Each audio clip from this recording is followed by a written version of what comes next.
शब्द ब्रह्माब्दी, शब्द ब्रह्म चारी वेदांचं मंथन करून, आपल्या प्रज्ञेमधून मंथन करून भगवान व्यासांनी नवनीत काढलेले ते म्हणजे महाभारत कथा. मग ज्ञानाग्नी संपर्के कडसिले विवेके, पद आले परिपाके अमोदासी. मग ज्ञानाग्नी संपर्के, लक्षात घ्या भगवान व्यासांच्या प्रतिभे आणि प्रज्ञेमधनं काय काय विकसित महाभारत कसं झालंय, भागवत कथा कशी प्रगटली. मग ज्ञानाग्नी संपर्के, चार वेदाचं चार वेद उपनिषद, चार वेद त्याचा अंतिम भाग उपनिषद आहे. उपनिषदाचा अंतिम भाग ब्रह्मसूत्र आहे आणि त्याचा क्रीम भगवद्गीता, असं सगळं आहे. तर याच्यामध्ये भगवान व्यासांनी नवनीत महाभारत काढलं म्हणजे भागवत काढलं. पुढं काय केलंय, नवनीत झालंय तयार. ज्ञानाग्नी संपर्के, ज्ञानाचा अग्नी शब्द आहे. ब्रह्माग्नी, योगाग्नी, वैराग्याग्नी आणि ज्ञानाग्नी, नामाग्नी असे शब्द आहेत. वैश्वानर नावाचा एक अग्नी आहे, अशा अनेक अग्नी आहेत. त्याच्यामध्ये ज्ञानाग्नी हा शब्द आहे. हा कुठे पेटतो, ज्या वेळेस कुंडलिनी जागृत होते सिद्धगुरु कृपेनी, साधनेला भर आल्यानंतर कर्मयोगामध्ये देखील तुम्हाला योगाग्नीचा अनुभव पोटामध्ये येतो. अनेक साधकांना आपले आलेला आहे. हा योगाग्नी जसा वाढत जातो, इतका वाढतो की ज्यावेळेस तो बुद्धीमध्ये जातो, बुद्धीमध्ये योगाग्नी प्रगट झाला की त्याला नाव येतं ज्ञानाग्नी. ज्ञानाग्नी हा प्राण अपान उदान व्यान समान एकत्रीकरणातून जो ब्रह्माग्नी पेटतो, योगाग्नी पेटतो, त्याच्या ज्वाला बुद्धीपर्यंत जातात, वर चढत नक्षिकांत जातात आणि बुद्धीमध्ये चढल्यानंतर हा ब्रह्माग्नी ज्ञानाग्नी बनतो आणि त्याच्यातनं प्रज्ञा प्रसवते, विवेक देखील जन्म घेतो. हे नवनीत व्यासांनी आपल्यामध्ये ब्रह्माग्नीच्या ज्वाळा उत्पन्न केल्या. ज्ञानेश्वरांनी उल्लेख केलाय, ब्रह्माग्नीची ज्वाळी 6वा अध्याय येईल त्यामध्ये आलेलं आहे. ब्रह्माग्नीची ज्वाळी करुणी अपाणा धातूची होळी, व्याधीची शिसाळी पूजिली यंत्रे ब्रह्माग्नीची ज्वाळी. ब्रह्माग्नीच्या ज्वाळा पेटतात. आग आग आग संबंध शरीरात झाली पाहिजे. मुंग्या येणं सुरुवात आहे, पायाला आग झाली पाहिजे, एवढी आग की सगळं भस्म व्हावं, अशा ज्वाळा उठल्या पाहिजेत योगाग्नीच्या, ब्रह्माग्नीच्या. आणि मग बुद्धी देखील पेटते, बुद्धीमध्ये देखील अग्नी प्रगट होतो प्रचंड. आणि त्या अग्नीमधून ते नवनीत जाळलंय. 4 शास्त्रामधून, धर्मशास्त्रांमधून मंथन करून जे नवनीत व्यासांनी काढलंय ते स्वतःच्या ज्ञानाग्नीच्या काय बुद्धीमध्ये टाकून, कढई ज्ञानाग्नी लावलाय खालून आणि विवेक कढई केलेली आणि त्याच्यामध्ये जाळलंय. पहा भगवद्गीता काय, भगवद्गीता काय आहे हे पहा. मग ज्ञानाग्नी संपर्के कडसिले विवेके, मग ते लोणी विवेकाच्या पात्रात घातले. मी विवेक शब्द हा तिसऱ्यांदा पुन्हा आलाय पहिल्या अध्यायामध्ये. विवेक म्हणजे विचार नाही. जे थोडे अपूर्ण अर्थ जगामध्ये सांगतात विवेक म्हणजे चांगला विचार, खोट आहे. विवेक म्हणजे खालच्या श्वासामध्ये काहीही नाही, खाली जाणाऱ्या श्वासातला विचार देखील नाही. वर जाणारा श्वास स्थिरावल्यानंतर बुद्धीमध्ये ज्ञानाग्नी प्रगट होतो आणि ज्ञानाग्नीमध्ये ज्यावेळेस आत्मदर्शन होतं, आत्मज्ञान होतं, त्याला विवेक म्हणतात.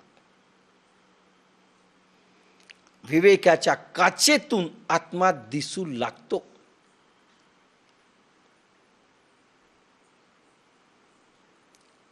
स्थिर असतो विवेक, विचार चंचल असतो. तर हा विवेक, विवेकाची काय केली?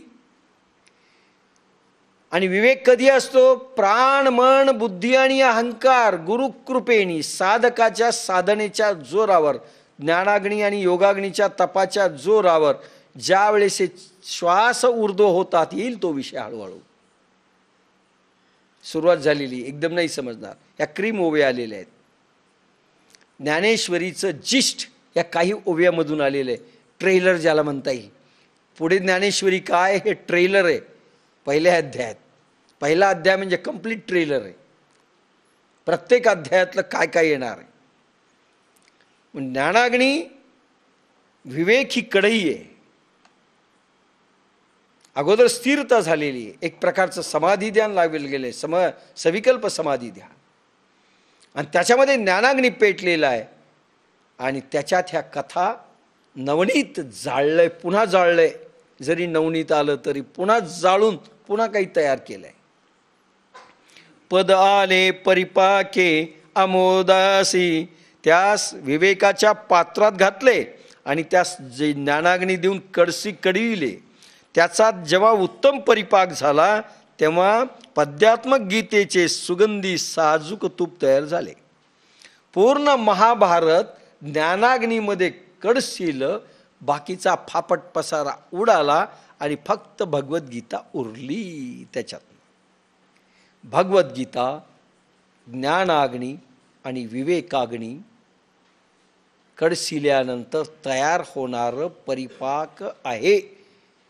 म्हणजे आपल्याला जर भगवद्गीतेचा अनुभव घ्यायचा असेल तर व्यासांसारखं ज्ञानाग्नी प्रगट करावा लागेल. त्याच्यासाठी योगाग्नी प्रगट करावा लागेल साधनेमधून, आणि विवेकाच्या कढईमध्ये टाकावं लागेल.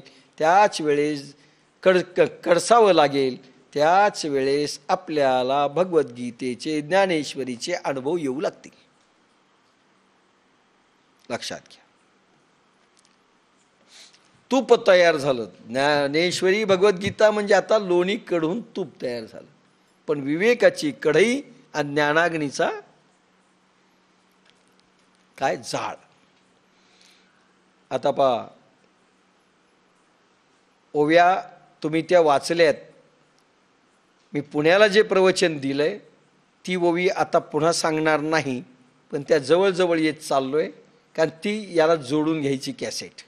आपला वेळ जाणार नाही. पुण्याची कॅसेट याच्यामध्ये लावायची.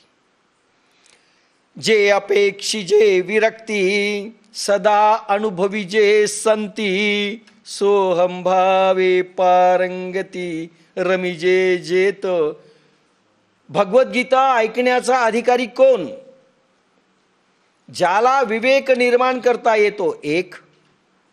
नंबर 2, ज्ञानाग्नी उत्पन्न करता येतो आणि त्याच्यामध्ये कडसून, त्याला कढईमध्ये कडसून अनुभव जो घेऊ शकतो शब्द ब्रह्माचे. पहिली आट आहे. दुसरी आट, जे अपेक्षी जे विरक्ती. ज्ञानाग्नी केव्हा पेटेल? विवेकाग्नी केव्हा निर्माण होईल? माऊली सांगतात, जे अपेक्षी जे विरक्ती. विरक्त तुम्ही झाला पाहिजेत. विरक्तचा अर्थ काय? लोकांनी फार वेगळे केले. विरक्तचा अर्थ असा केला, संसारातून पळून जाणे. बायको न करणे, असली तर सोडून देणे, जंगलामध्ये जायचं, तपश्चर्या करायचं. याला विरक्त काही नाही म्हटलंय. काही नाही, सोडून दिलं, आम्ही विरक्त झालो, कशात काही नाही काही नाही. विरक्त नाही. विरक्तीचा अर्थ, प्रत्येक शब्दाचे एक अर्थ आहेत, स्वतंत्र अर्थ आहेत. लोकांनी विरक्तीचा अर्थ वैराग्य केला आणि वैराग्याचा अर्थ विवेक केला. सगळा गोंधळ आहे. समजून घेण्यामध्ये अध्यात्मशास्त्रांच्या शब्दांच्या याच्यात गोंधळ आहे. विरक्ती, विगतः रक्तभावा, रक्तातून भाव जाणे. कोणता? आता रक्त शब्द आहे, विगतः रक्तभावा. कोणता भाव गेला पाहिजे? 3 प्रकारचे भाव आहेत, सत्वभाव, रजभाव, तमभाव.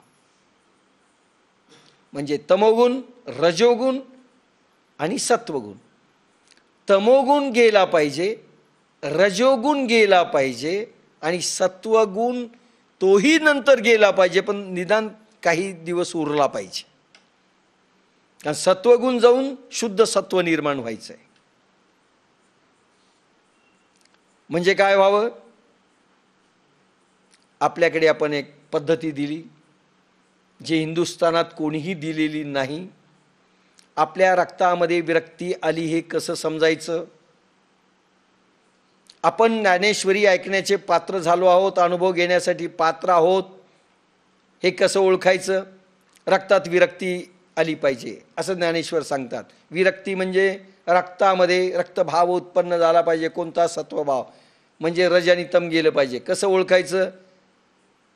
हे फक्त मोदीजी महाराजांनी, आपले गुरु बाप्पासाहेब, बाप्पासाहेबांचे गुरु मोदीजी महाराज इंदोर, त्यांनी सांगितलं, काचेच्या एका स्लेटवर पॅथॉलॉजीकडे जा, तिथे एक इंजेक्शननी ते रक्त काढतात. बायांना सहज लागतं, चाकूचं कशाचंही लागतं, विळी, चाकू, सुई, लक्ष दुसरीकडे असतं. समजा रक्त निघालं, काचेच्या स्लेटवर ठेवायचं, फार पातळ करायचं नाही, पसरायचं नाही, थोडं थोडं फिकट करायचं, जास्त नाही, आणि ते वाळवायचं. वाळल्यानंतर लाईटमध्ये पाहायचं, सूर्यप्रकाशामध्ये किंवा लाईटमध्ये पाहायचं.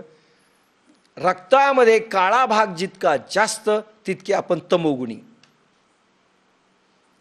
रक्तामध्ये लाल भाग जितका जास्त तितके आपण रजोगुणी, आणि रक्तामध्ये फुल गुलाबी भाग जितका जास्त, पांढरा भाग आणि गुलाबी भाग, तितके आपण सत्वगुणी. लक्षात घ्या. जरी एखादा महाराज असेल, रक्त काढा आणि ओळखा, त्याला दाखवा, हे तुझा रंग. लक्षात घ्या. तर असा हा रंग जो असतो, फुल गुलाबी झाला पाहिजे संतांचा, सत्वरंग झाला पाहिजे. सत्वरंग, त्याला विरक्ती म्हणतात. कशी करायची? प्रयोग आहेत त्याचे, हळूहळू येतील, सांगू, आता सांगायची गरज नाही. पण असा काचेच्या रंगामध्ये, आता ज्याला डायबिटीज झाला, ज्याला बीपी झाला, ज्याला हार्ट आहे, त्यांच्या रक्ताचे रंग फार विचारायची गरज नाही. काळा रंग जर रक्तात जास्त असेल तर जाड रक्त असतं, गुठळ्या होतात ज्या अडकतात व्हेन्समध्ये, ते जाड रक्त पंप होत नाही, प्रेशर येतं त्या हृदयाला, त्याला बीपी म्हणतात. ब्लड प्रेशर झालं, जाड रक्त तेच अडकतं, त्याच्यानेच हार्ट अटॅक येतो. ते रक्त जाड होतं. लहान पोराचं रक्त किती पातळ असतं, तुम्ही कधी निघालं तर पहा. असं पातळ रक्त पाहिजे. बाबासाहेब नेहमी म्हणायचे, पातळ रक्त पाहिजे. लहान पोरांचं पहा, अतिशय छोटे असतात त्यांचं, अगदी सुंदर असं पातळ असतं, त्यांना बीपी नसतो, काही नसतो. तर हे जाड रक्त म्हणजे तमोगुण. जाड अन्न खाल्लं, जड अन्न खाल्लं, जाड अन्न खाल्लं की त्याच्यातनं तमोगुण निर्माण होतो, म्हणजे तमभाग असतो. त्याच्यामुळे काळा रंग निर्माण होतो, म्हणजे तमोगुणी रक्त असतं, ते काळं रक्त असतं, ते जाड असतं. त्याच्याने हे रोग येतात, मागे लागतात. म्हणून महाराज किती हुशार आहे याच्यापेक्षा महाराजांचं शरीर कसं आहे हे जास्त महत्वाचं आहे. महाराज शब्दाने किती विद्वान आहे, दुरून नमस्कार. शरीराने किती अमायी आहे, शुद्ध आहे, याला महत्व आहे. परमार्थामध्ये शरीर शुद्धी महत्वाची. आणि त्याच्यामध्ये रक्त जाड जर असेल तर तमोगुण झाला. तर हा हे जाड रक्त काढण्याकरिता प्रयोग आहेत, ते आपण दिलेत. पहिल्यांदा आपल्याकडे ते प्रयोग आलेले आहेत, बाकीच्याकडे फक्त गप्पा आल्यात. आणि नामजप जर सोडलं तर काहीही नाही आहे हिंदुस्थानमध्ये. बाकीच्या गोष्टी माळ हातात देतात आणि एक मंत्र देतात, संपला त्यांचा अध्यात्म. काळं रक्त हे गेलं पाहिजे, मग लाल झालं पाहिजे, मग लाल रक्त जाऊन सत्व रक्त झालं पाहिजे, आणि तेही फुलगुलाबी जाऊन पांडुरंग रक्तात झाला पाहिजे. त्याला पांडुरंग नाव आहे.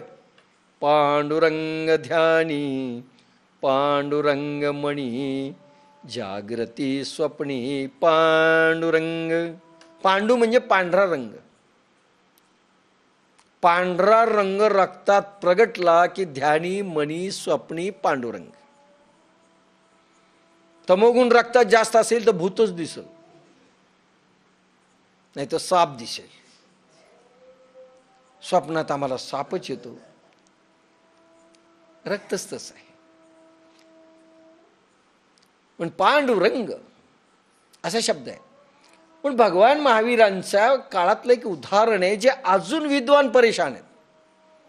ओशो सारखे परेशान आहेत. ओशोंचंही म्हणणं आहे रक्तामध्ये कुठे पांढरा रंग येत असतो का. पण मनगडंत कथा रचली गेली की एक साप डसला भगवान महावीरांना, आणि साप डसल्यानंतर रक्त बाहेर आलं, ते दूध होतं, दूध बाहेर आलं असं म्हटलंय त्यांनी. आणि मग सगळ्यांनीच म्हटलंय की दूध नसतंच. बरोबर आहे, दूध बाहेर आलंही नाही. पण ते काय होतं हे ओशो देखील सांगू शकले नाहीत, बाकीचे तर कोणीच नाही सांगू शकलं. कन्फ्युजन मध्ये आहेत. इव्हन जैन धर्मातले तथाकथित आत्ताचे मोठमोठे धुरंधर संतही सांगू शकत नाही. तेही एकांतात मान्य करतात की दूध आलं हे आम्हालाही मान्य नाही. पण ही कथा आलेली, आपण म्हणतो हे सत्य होतं. त्याचं कारण भगवान महावीरांचं शुद्ध सत्वाच्या पलीकडे रंग रक्ताचा गेला होता आणि तो पांढरा रंग झालेला होता.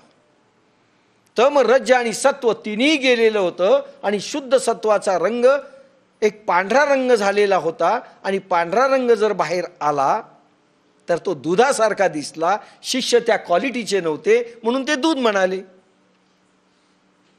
महावीरांना विचारलं नाही दूध आलं का तुमच्यामधून बाहेर. ते रक्तच आलं पण दुधासारखं होतं, पांढरा रंग होता. त्याला विरक्ती म्हणतात. ही विरक्ती यायला पाहिजे. आणि हेमोग्लोबिन 14.5 ठेवून, हेमोग्लोबिन समजा 6 असेल, ॲनिमिया रोग झाला असेल तर तेही रक्त पांढरं दिसतं. तो पंडू रोग आहे, ॲनिमिया. पांडुरंग नाही आला समजायचं रक्तात. 14.5 हेमोग्लोबिन फुल ठेवून रक्ताचा रंग जर पांढरा असेल किंवा फुल गुलाबी असेल तर तुम्ही भगवान बनण्याचे पात्र झालात, संत बनण्याच्या लायकीचे झालात आणि ज्ञानेश्वरी ऐकण्याचे अधिकारी झालात, अनुभव घेण्याचे असं समजा. तोपर्यंत प्रयोग करावी लागतील. मग रक्तातला तम कसा कमी करायचा, रज कसा घालवायचा याचे प्रयोग आहेत आणि ते फक्त आपण दिले. छाती ठोकपणे सांगतो, हिंदुस्थानामध्ये पहिल्यांदा आपण हे प्रयोग दिले, अजूनही कोणी दिलेले नाहीत. आणि आज जे वैज्ञानिक अध्यात्म आपण सांगत आहोत हे कोणीही दिलेलं नाही, हेही आपण छाती ठोकपणे सांगतो. ह्या महापुरुषांचे उपकार आहेत विश्वावर आज, की आपण दिलेत. ते ओळखण्याच्या रीतिनीती देखील आपण दिल्यात. हे अपेक्षिजे विरक्ती, म्हणून विरक्ती, रक्तामध्ये तमोगुण आणि रजोगुण गेलाच पाहिजे. तो विरक्त ज्ञानेश्वरी ऐकण्याचा, महाबोध घेण्याचा, सिद्धगुरु मिळण्याचा, सिद्धगुरूपासून अनुभव घेण्याचा अधिकारी झाला म्हणून समजा. कोणालाही बंदी आहे बरं का ज्ञानेश्वरीला. कारण सगळं PhD, अध्यात्माची PhD ज्ञानेश्वरी. हे अपेक्षिजे विरक्ती सदा अनुभवी जे संती. विरक्तानी जिची गीता तत्वरूप घृताची जिज्ञासा किंवा इच्छा करावी. संतांनी ज्या गीतार्थाचा निरंतर अनुभव घेत राहावा. सोहम ध्यानाने जे गुणदोषातीत झाले आहेत त्यांनी त्या तत्वशक्तीत निरंतर रममान असावे. भगवद्गीतेमध्ये कोण रमतं, भगवद्गीतेचा अनुभव कोण घेतो? जे अपेक्षिजे विरक्ती, तो विरक्त असावा. सदा अनुभवी जे संती, ते संत जे सतत अनुभव घेतात, एक सेकंद इकडे तिकडे नाही.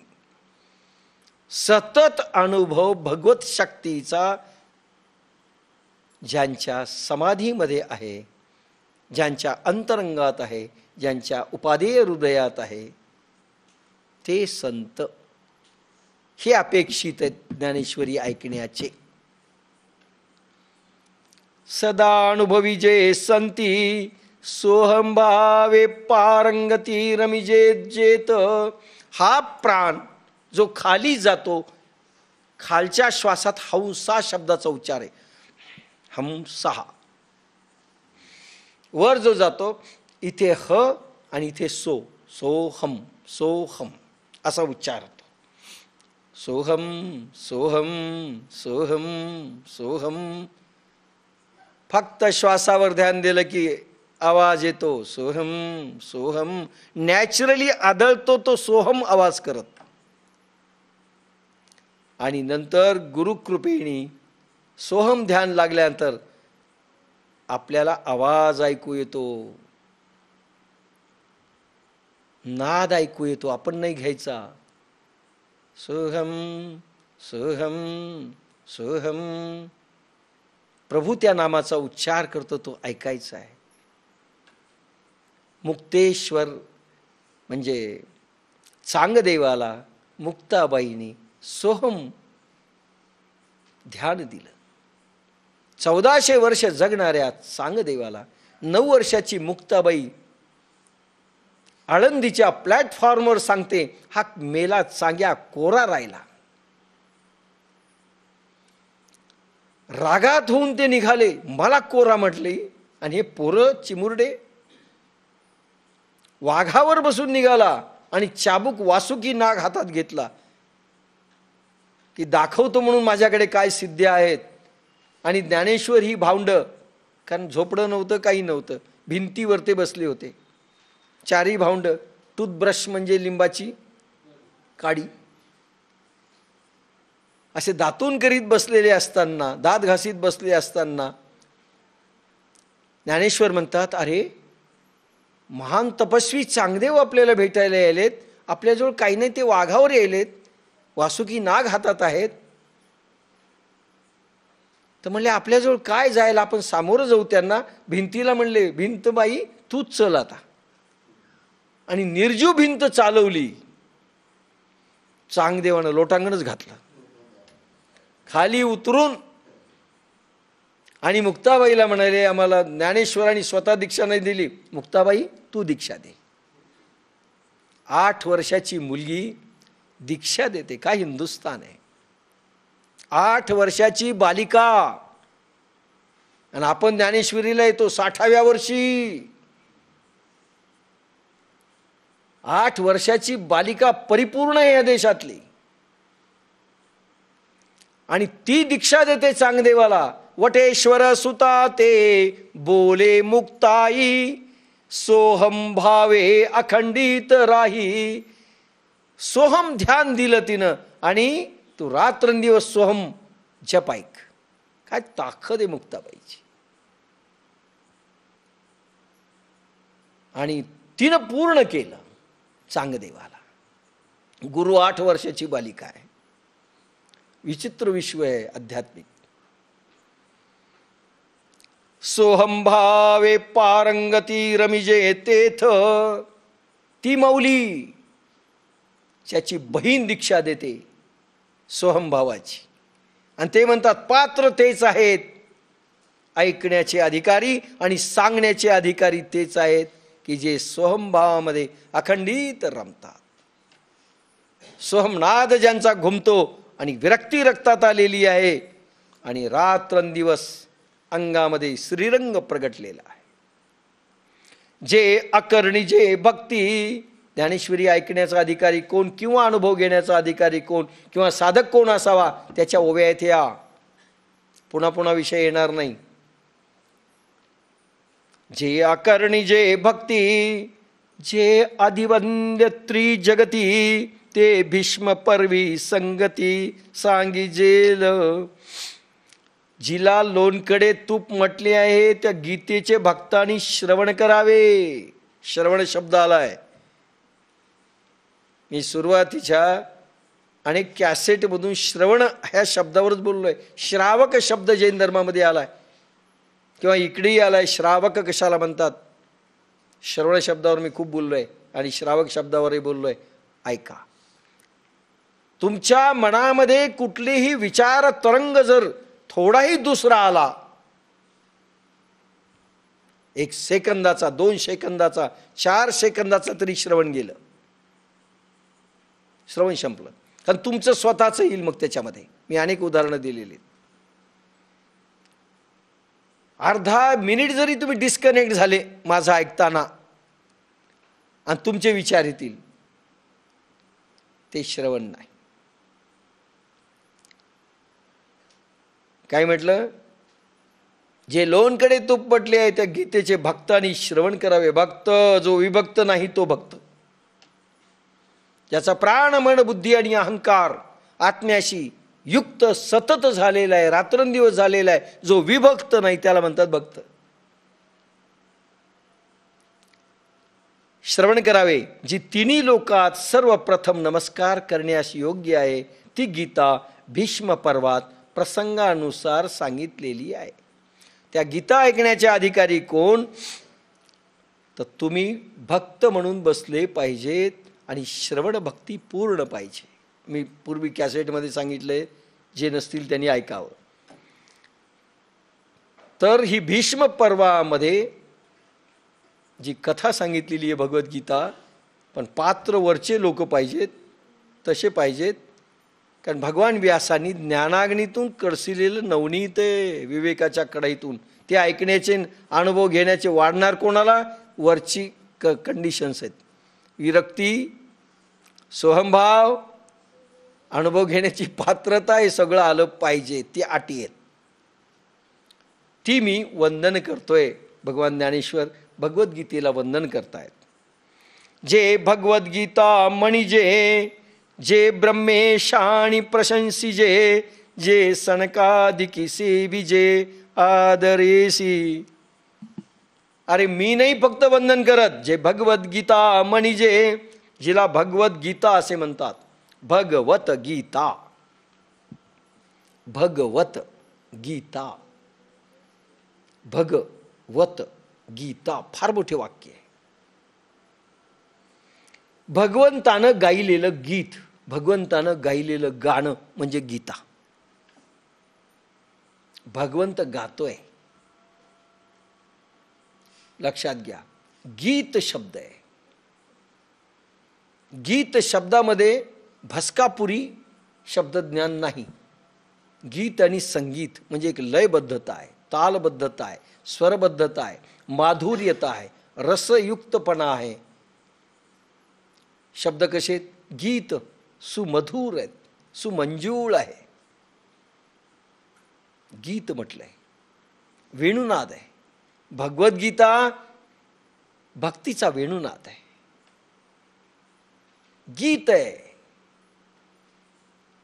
भगवंतानं भक्तांकरता गायलेला वेणुनाद, ज्याच्यामध्ये लय आहे, ज्याच्यामध्ये गती मानता आहे, गती आहे.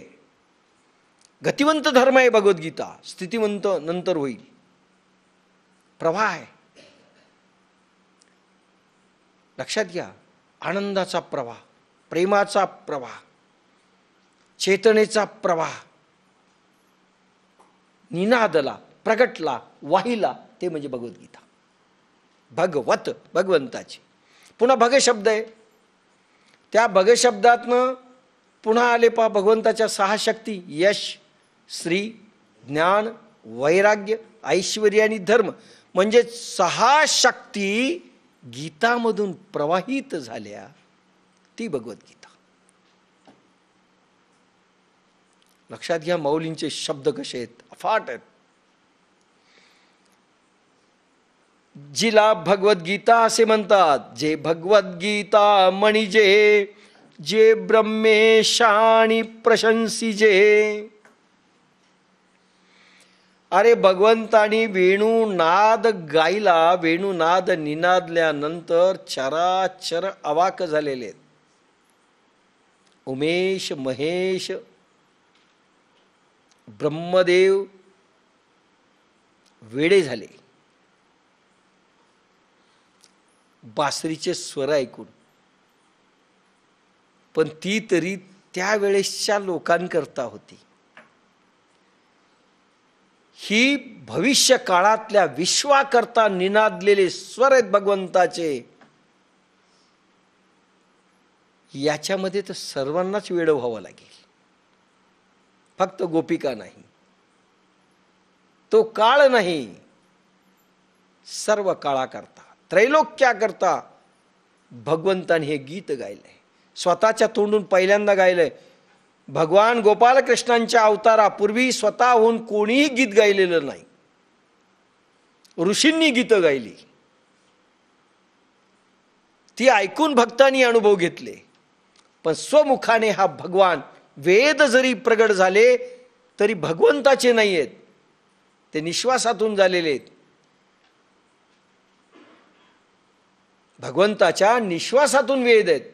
जयाची निश्वासी जन्म झाले वेदरासी, तो स्थित प्रज्ञ पैजेसी बोलला स्वमुखे.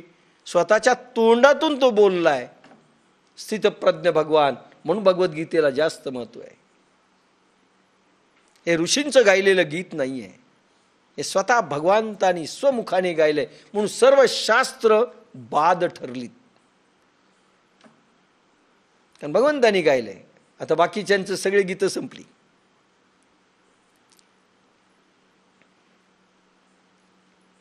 जे भगवद्गीता म्हणजे जे ब्रह्मेशाणी प्रशंसिजे. जिला भगवद्गीता म्हणतात, ब्रह्मा व महेश जिची वाखाणणी करीतात. ओहो, ब्रह्मदेव आणि भगवान शंभू म्हणतात, ज्यांनी वाखाणली.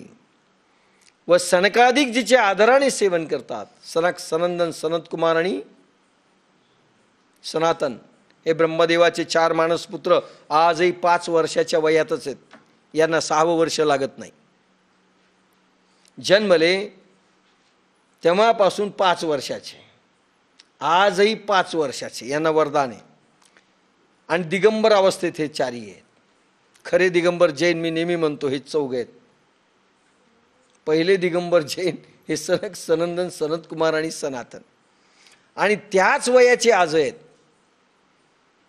की सनकाधिक ऋषी ज्याचं सेवन करतात. आध्यात्मिक जगताचं, भगवान कृष्णाने गायलेल्या गीताचं तेही वेडे आहेत. तर मी तर प्रणाम करीलच, असं माऊली म्हणतात. आदराने सेवन करतात, आदरानं. बाप रे, भगवंतानं गायलंय. जैसे शारदेची चंद्रकळे, माझी अमृत कण कोवळे, जेवे चित्ती मणे मवाळे चकोर तलगे. ही ओवी मी पुण्याला घेतलेली असल्यामुळे आणि बाकीच्याही वरच्या ओव्या त्याच्यात घेतल्या असल्यामुळे ही ओवीचं निरूपण मी करणार नाही. ती कॅसेट याला जोडून घ्या, पुन्हा वेळ जाईल. जैसे शारदेची चंद्र कळे. आता कसं बसवणार ती? माझी अमृत कण कोवळे जेवेची ती मने मवाळे चकोर तलगे.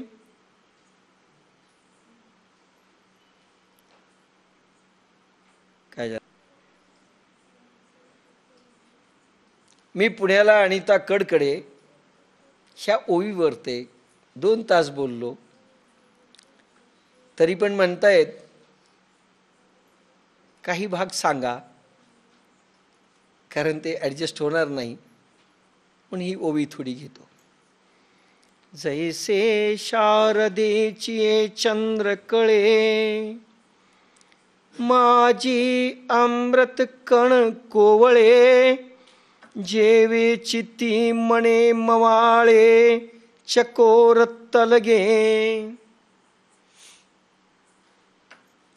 तिया परी श्रोता अनुभवावी हे कथा अति हळुवारपणे चित्ता अनोनिया. तिया परी श्रोता. श्रोता या शब्दावरती मी बोललोय, पुन्हा तुम्ही तुमचं ऐका. एकही शब्द, एकही वाक्य, एकही भाव, श्रोत्याचा कुठलाही भाव, कुठलाही शब्द आणि कुठलंही वाक्य जर तुमच्या बुद्धीमध्ये घुसलं नाही, अंतरात्म्यामध्ये घुसलं नाही, प्राणांमध्ये घुसलं नाही, तर तुम्ही श्रोता नाहीत. लक्षात घ्या. भगवती माता पार्वती ज्यावेळेस भगवान शंभू उपदेश करीत असताना झोपल्या आणि हू हू करत होत्या, त्या झोपल्या. आणि भगवान शंभू ज्यावेळेस उपदेश करत होते त्यावेळेस समाधी ध्यानात होते. आणि समाधी बोधामधून ज्यावेळेस उपदेश चालतो त्यावेळेस अनुभव घटत असतो. माता झोपली माहेश्वरी. त्यानंतर मच्छिंद्रनाथ मत्स्य गर्भाभोवती होते आणि ते हुंकार देऊ लागले, हुं हुं. यांना वाटलं पार्वतीच द्यायली. मच्छिंद्रनाथ पूर्ण झाले, डोळे उघडले शंभूनी, तर ह्या घोरत होत्या. म्हणजे कोणी उपदेश केला, कोण हुं म्हणत होतं, तर पाहिलं अतींद्रिय दृष्टीतनं तर मच्छिंद्रनाथ मत्स्य गर्भामध्ये होते. अरे पार्वती झोपली, श्रोता नाही. थोडी तुमची मान हल्ली, थोडा हात हल्ला, 1 सेकंद का असेना, 4 सेकंद का असेना, थोडी मांडी उठली, थोडा जर्क बसला की मनाला जर्क बसला, तितकं डिस्कनेक्ट झालं म्हणून समजा. आणि तेवढं डिस्कनेक्ट झाला असेल तरी तुम्ही श्रोता नाही. लक्षात घ्या ज्ञानेश्वरी कशी अब्सॉर्ब करायची. श्री गुरु मिळाल्यानंतर दगडासारखं सगळं झालं पाहिजे. म्हणजे श्रवण भक्ती काय असते ते सांगतोय. कळ लागली आणि तुमचं पायाकडे लक्ष गेलं, इकडे लक्ष नसतं. मन परिपूर्ण चेतनावस्थेतून अवग्रहण करता झालं पाहिजे. अर्ध लक्ष तुमचं कळ लागली म्हणून गेलं आणि अर्ध लक्ष माझ्या शब्दात ठेवलं तरी तुम्ही संपले. कारण अर्धवट मनाच्या ताकदीवर तुम्ही ग्रहण केलेले शब्द परिपूर्ण अनुभव देत नाहीत. लक्षात घ्या काय काय शब्द वापरले, नाही परिपूर्ण अनुभव येणार. अर्ध लक्ष दुसरीकडे होतं. तुम्ही म्हणले शब्द ऐकलेत आम्ही, पण अर्धवट. भाव भक्ती परिपूर्णता ऐकण्यामध्ये पाहिजे. पूर्ण मन, स्ट्रॉंग मन पाहिजे. 10 जागी विभागलेलं मन नाही चालणार. अशा अवस्थेत त्याला म्हणतात श्रोता. ज्ञानेश्वरीचा श्रोता असा अपेक्षित आहे. नाही तर मग अर्थाचे अनर्थ होतील. म्हणून उदाहरण दिलेलं आहे मी की एका गुरुला शिष्य म्हणत होता, तुम्ही काल असं सांगितलं. तो म्हणतो नाही, मी असं सांगितलं ते तसंच होतं असं नाही. तू जे ऐकलं, तू जे समजला ते असं होतं असं म्हण. मी असं सांगितलं म्हणू नकोस, कारण तुमचे शब्द त्याच्यात येतात. सोमाणी काय म्हणाले, मग तुम्ही तुमच्या शब्दात सांगता, कारण तुमचं अर्धच लक्ष असतं ऐकण्याकडे. मग अर्धे शब्द तुमचे येतात, माझे पूर्ण भिनतच नाही. ॲबसेंट माइंडेड लोक, अभ्यासामध्ये देखील असे ॲबसेंट माइंडेड पोरं प्रगती करू शकत नाहीत. अरे सरांनी शब्द टाकल्यानंतर एक एक शब्द आत भिनला पाहिजे. पुन्हा वाचायची गरज पडावी. का पडते गरज? आमचं लक्ष नाही. परिपूर्ण मानसिक स्ट्रॉंग मनाने आम्ही बसलोच नाही. एक सेकंद इकडे तिकडे असता का म्हणे पापनी देखील लावून ऐकताना काय अवस्था असली पाहिजे. नाही तर वळ वळ वळ असं असं असं असं असं वर करीत काही होणार नाही. तिया परी श्रोता अनुभवावी हे कथा, अति हळुवारपणे चित्त अनुनिया. कैसी शारदेची चंद्र कळे,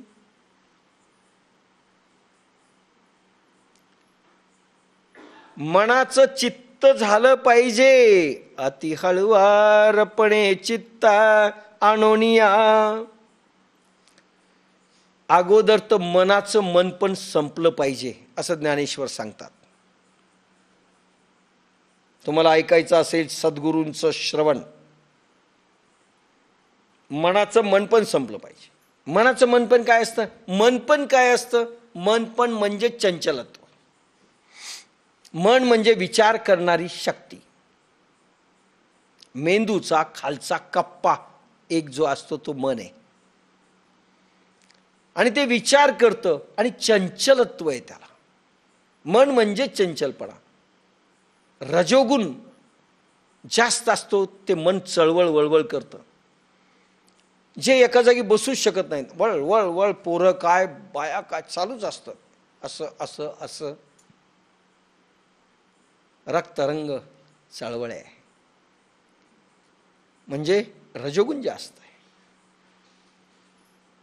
मन टिकत नाही, आमचं मन लागत नाही म्हणतात. अरे रजोगुण आहे रक्तात, कसं लागेल? रक्तामध्ये रजोगुण आहे तर मन चंचल असतं. मनाचं चित्त म्हणजे काय? एकाच वेळेस मन 10 विषयावर ते विचार करतं. एका विषयावर टिकत नाही, एका विषयावर राहत नाही, थांबत नाही. अचानक उडून दुसऱ्या विषयावर जातं, पुन्हा उडून तिसऱ्या विषयावर जातं. त्याला मन म्हणतात. एकाच वेळीस 10 डब्यावर उडी मारणे. समजा तुम्ही स्वयंपाक करत असाल, भाजीकडे पाहता पाहताच मन दुसरीकडे निघून जातं. मग भाजीत मीठ टाकलं की नाही लक्षात येत नाही, डिस्कनेक्ट होऊन जातं. मग पुन्हा पुन्हा मीठ टाकतात काही बाया, डबल मीठ, नाही तर मीठच नाही. कशात काही टाकतात आपल्या सोडून, का आपले मनपूर्वक स्वयंपाक करतात. तर मनाचं चित्त, मन अनेक डब्यावर विचार करतं. ज्यावेळेस मुलगा भूगोल घेतो वाचायला, त्याला इतिहास दिसायला लागतो, लगेच इंग्रजी दिसायला लागतं, लगेच विज्ञान दिसायला लागतं, आणि अभ्यास नाही केला हे पहिल्यांदा दिसायला लागतं. एका क्षणात उड्या मारत चालत होता. आत्ता कुठे ज्ञानेश्वरीला बसलेत, घरी गेलं लक्ष, काय केलं असेल घरी भाजी. कधी संपणार आहे घडी पाहिली. एका क्षणात मन उडतं, उड्या मारत. हे एक बंदर आहे, बंदर. हा नेहमी उड्या मारतो, एका डब्यावर दुसऱ्या डब्यावर, दुसऱ्या डब्यावर, एकाच क्षणात दुसऱ्या डब्यावर, तिसऱ्या डब्यावर, चौथ्या डब्यावर. त्याला मन म्हणतात. आणि चित्त म्हणजे एकाच विषयावर उडी मारत. अर्जुनाला द्रोणाचार्यांनी सांगितलं, तुला काय दिसतं? बाकीच्यांनाही सांगितलं, तुला काय दिसतं? ते म्हणले, झाड दिसतात, हजारो पानं दिसतात, एक पाखरू बसलेलं दिसतं, छान छान आहे, बस फांद्या दिसतात. अर्जुनाला ते म्हणे, मला फक्त काही दिसत नाही, पाखरू आणि त्याचा एक डोळाच दिसतो. मार म्हणले बाण. त्यांनी बाण मारला, बरोबर डोळ्याला लागला. हेच पृथ्वीराज चव्हाणला देखील त्याच्या गुरुनी सांगितलं होतं, चाललास युद्धाला, दाखव म्हणले, मार बाण. म्हणून पृथ्वीराज चव्हाण शेवटी शब्दभेदी बाण मारलेला आहे. डोळे गेलेले पृथ्वीराज चव्हाणाचे. किती तयार केलं होतं गुरुनी, डोळे गेलेलेत. कोण आला होता? मुसलमान राजा महमद घोरी. हा महमद घोरी 18 वेळेस चढाई करून आला, माफ केलं, माफी मागितली की राजपूत राजाने सोडून द्यायचं उदारपणाने, पृथ्वीराजाने. आणि शेवटी त्याचे पृथ्वीराजाला त्यांनी हरवलं, डोळे फोडले त्याचे. असं म्हणतात तो आंधळा झालेला आहे, पण शब्दभेदी बाण त्याला मारता येत होता. जवळ धनुष्य बाण होता.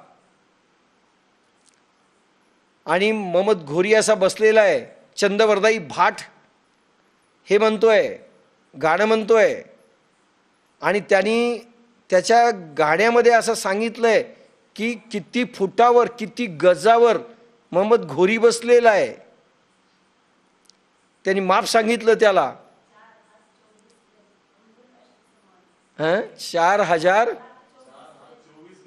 4 हात 24 गज, अंगुल अष्ट समान, 4 हात 24 गज आणि 8 बोट इतक्या अंतरावर येतो.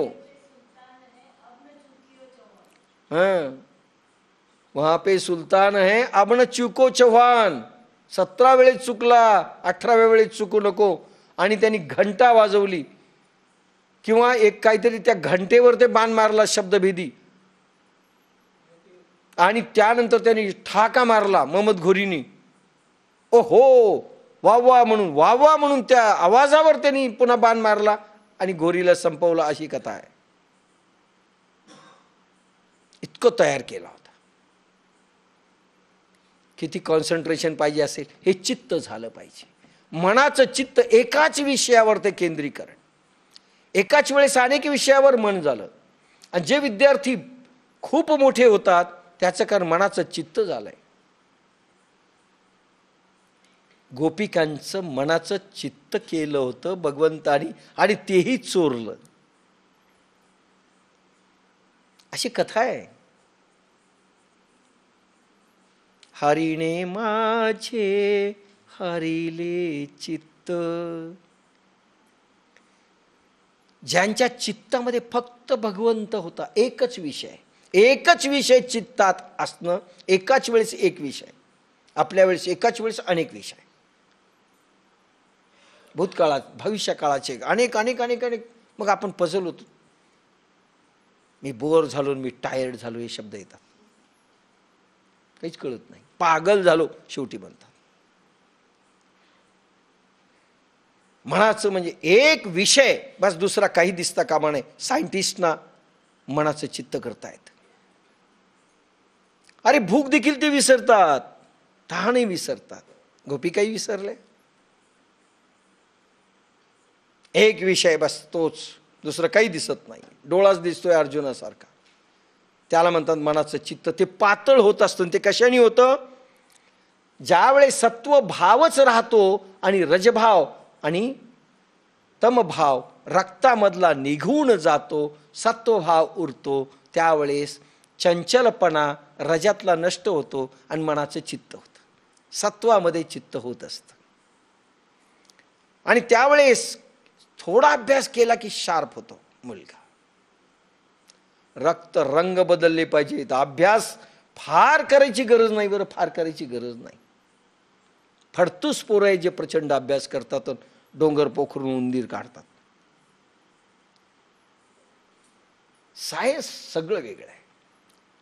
इतकी बुद्धिमत्ता शार्प पाहिजे, अरे फक्त पाहिलं की संपलं. अभ्यास फार नाहीच, कष्ट करावे लागतील मनाचं चित्त करण्याचे. आणि मनाचं एकदा चित्त झालं म्हणजे, मनाचं चित्त झालं म्हणजे दुसरा विषय नाही, दुसरे शब्द नाही, दुसरा विचार नाही, दुसरी लहर नाही.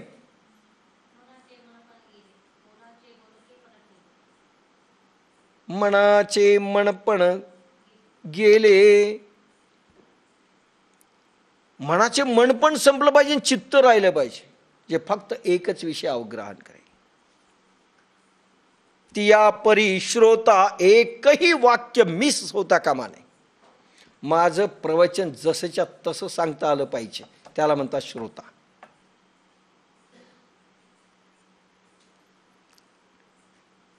आणि मी सांगितलेलं 10 मिनिटे तुम्ही टिकले नाही तर तुम्ही श्रोता नव्हते.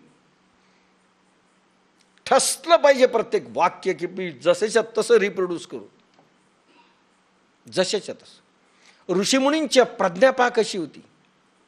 स्मृतिग्रंथ आणि श्रुतिग्रंथ हे 2 प्रकार आहेत. श्रुती म्हणजे ज्यावेळेस समाधी बोधामध्ये अवस्थांना ज्या वेद रुच्या ऐकल्या त्यांनी, त्याला म्हणतात श्रुती. ऐकल्या त्यांनी. आणि स्मृती म्हणजे आठवून नंतर लिहिल्या. मिस झाल्या असल्या तर आठवून लिहिल्या. ऐकल्याबरोबर पूर्ण स्मृतीत राहतं आणि पूर्ण स्मृतीतून आठवून नंतर रिप्रोड्यूस करणं. तिया परी श्रोता, काय कमाल आहे. काय ऋषींची प्रज्ञा आहे. आपल्याला काही आठवत नाही. सोमणीने गेल्या वेळेस कोणत्या याच्यावर ते प्रवचन केलं आम्हाला काय माहिती. आमच्याजवळ ज्ञानेश्वरी थोडीच होती, काही आठवत नाही. जशाच्या तसं रिप्रोड्यूस, एक वाक्य इकडे तिकडे नाही. ऋषीमुनींनी हे करून दाखवलं म्हणून वेद ग्रंथ आणि स्मृती सगळे शास्त्र प्रसवले. अरे इकडे भगवान व्यास सांगतायत आणि गणपती टाईप रायटर म्हणून लिहून घेत आहेत. आपण असतो तर 5-25 वाक्य इकडचे गेले, 5-25 इकडचे गेले, मध्येच काहीतरी राहिला असत.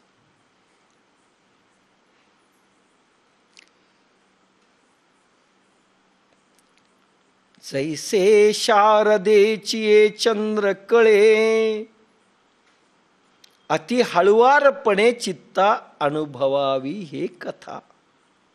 अनुनिया हळुवार कथा ऐका. हळुवार म्हणजे घाई करू नका. कधी सांगतील, कधी सांगतील, कधी संपवतील, पटकन सांगा. नो, हळुवार.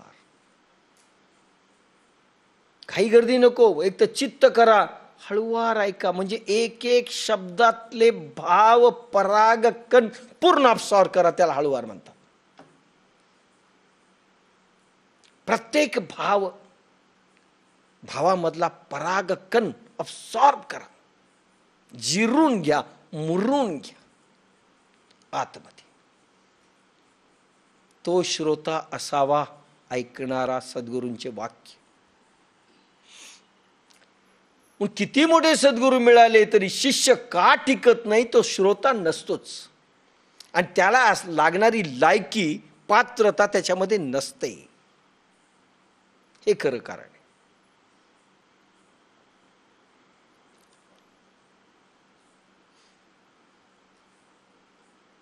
जैसे शारदेची चंद्र कळे, ह्या मवाळ झालेल्या मनानी हळुवारपणे कसं ऐकायचं.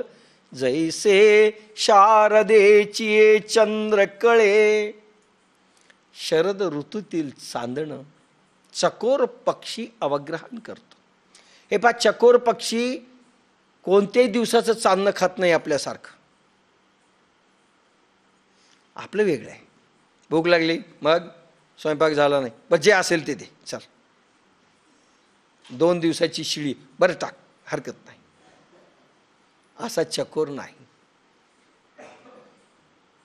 चकोर फक्त शरद ऋतूतलं पौर्णिमेचं चांदणं, 12व्या दिवसाचं नाही, 11व्या दिवसाचं नाही, 10व्या दिवसाचं नाही,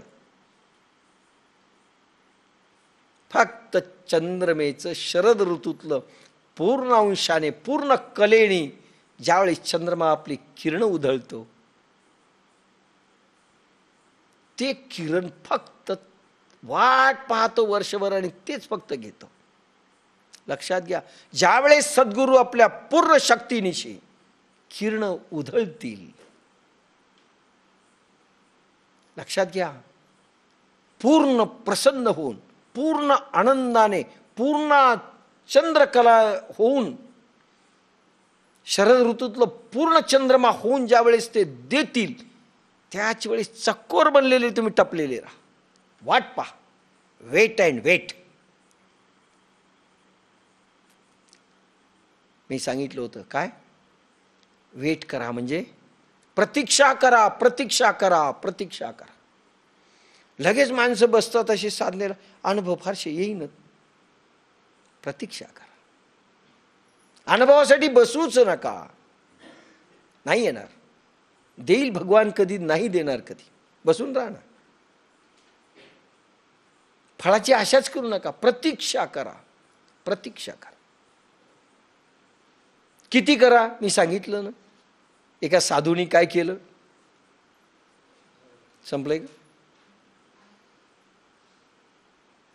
भगवान नारद ज्यावेळेस आले, मी तुम्हाला सांगितलं, पृथ्वी तलावर ते उतरले. एक साधू खाली मुंडकं वर पाय करून साधना करत होता एका झाडाखाली.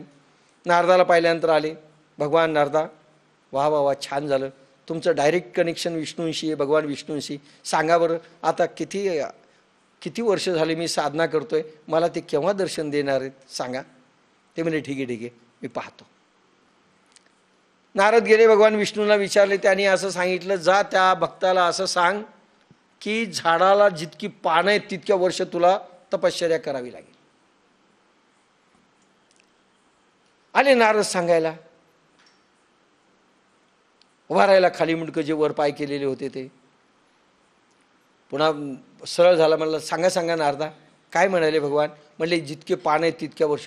बाप रे म्हणाले, नकोच, मी चाललो घरी. म्हणले, आधीच इतकं केलं, आता इतक्या वर्ष नाही. पुढे चालले नारद. जरा वाईट वाटलं नारदाला. दुसरा एक भेटला रस्त्यात, तोही तसाच तप करत होता. नारदा नारदा, आमचंही जरा विष्णूंना, भगवंताला विचारा, केव्हा तुम्ही दर्शन देणार आहेत, केव्हा हे करणार आहेत. ते म्हणजे आता मी विचारणारच नाही. नाही, तुम्हाला शपथ आहे, माझी शपथ आहे, तुम्ही काही करा. पुन्हा गेले विचारायला. त्याला देखील ते सांगितलं, सांग, जितक्या झाडाची पानं आहेत ना तितक्या वर्षी तुला तप करावं लागेल. पुन्हा आले नारद खाली. पण म्हणले, मी तुला सांगणार नाही, कारण तूही पळून जाशील. म्हणले, मी पळणार नाही, तुम्ही सांगा. फार आग्रह केल्यानंतर बळजबरीनं सांगायला लागले, ठीक आहे, जितक्या वर्ष झाडाची पानं आहेत, जितके पानं आहेत तितक्या वर्ष तुला तप करावे लागेल. नाचायला लागला तो, थै थै थै थै. का तुला काय झालं म्हणजे नाचायला? त्याला वाटलं पळून जाईल आता तपश्चर्येतून. नाही म्हणले, अरे गॅरंटी तर झाली की केव्हा ना केव्हा भगवंत मला दर्शन देणार आहे. याला म्हणतात प्रतीक्षा. चकोराचं उदाहरण देण्यामध्ये पहिलं कारण माऊलींचं हे आहे, चकोर प्रतीक्षा वर्षभर करतो. शरद ऋतूतलं चांदणं कधी येईल तेच मी खाईल, बाकी मला काही नको आहे. तोपर्यंत तप करतोय, तो तप करतोय. आणि पूर्ण चंद्रमा पूर्ण कलेनी ज्यावेळेस 16 कलेनी विकसित होतो, आणि तेही शरद ऋतूतला, निस्ता पौर्णिमेतला नाही, त्याच वेळेस ते चैतन्याचं चांदणं घेण्याकरिता चकोरासारखं प्रतीक्षा करा, वाट पहा, आणि त्याप्रमाणे मनाचं हळुवार चित्त करा. शारदेची चंद्रकळे माझी अमृत कण कोवळे. शरद ऋतूतला चंद्रमा कोवळी किरण फैलावतो. अमृतासारखी आहे ती, अमृतासारखी. तुम्ही जो चैतन्याचा बहर ज्यावेळी श्री गुरुच्या मुखातून बाहेर निघेल, त्यांच्या आभामंडलातून प्रसवेल, त्यावेळेस ती अमृत कण कोवळी अवघ्राण करण्याकरिता तयार राहा, कारण त्याच्याने तुम्ही अमर होणार आहेत. तो सिद्धगुरु चंद्रासारखा असेल, तो कधी खुश होईल सांगता येणार नाही. वाट पहा, प्रतीक्षा करा, खूप तप करा. ज्या दिवशी तो विकसित होईल त्या दिवशी तुम्ही प्रतीक्षा करा आणि घ्यायला तयार राहा ते कोवळं अमृत कण. कारण ते जे तेजोवलय बाहेर येतील, ते जे किरण चैतन्याची बाहेर येतील, ती तुम्हाला